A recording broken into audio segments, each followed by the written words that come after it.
ஜாமக்குள்ள இருக்கும் அப்படிங்கிறத பார்ப்போம். காலையில் 6 to 7:30, ஈவினிங் 6 to 7:30. இதை வந்து முதல் ஜாமம் அப்படின்னு சொல்கிறோம்.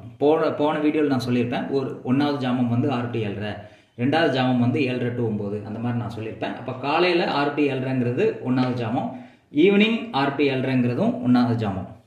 புரியுதா? அப்போ 1வது ஜாமத்தில் ஞாயிற்றுக்கிழமையில் கிரக நிலவரம் எப்படி இருக்கும் அப்படிங்கிறத பார்க்க போகிறோம். ஃபஸ்ட்டு கிரகம் என்ன? ஞாயிற்றுக்கிழமை அப்படிங்கிறது சூரியன். அந்த வரிசையை சொல்கிறேன் நான். சூரியன், செவ்வாய், குரு, இந்த வரிசைப்படி தான் முதல் ஜாமம் அமையும்.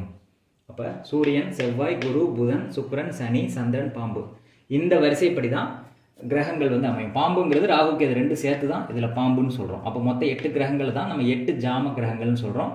அந்த ஜாமம் அப்படிங்கிறது வந்து இந்த கட்டத்துப்படி நம்ம கால்குலேட் பண்ணணும், ஜாம நேரம் அப்படிங்கிறது, அதையும் பார்ப்போம். அப்போ 8 கிரகங்கள் வந்து இந்த வரிசைப்படி ஃபஸ்ட்டு நீங்கள் வந்து புரிஞ்சுக்கணும். அடுத்து இது ஞாயிற்றுக்கிழமை அப்படிங்கிறதுனால ஃபஸ்ட்டு சூரியனை வச்சு நம்ம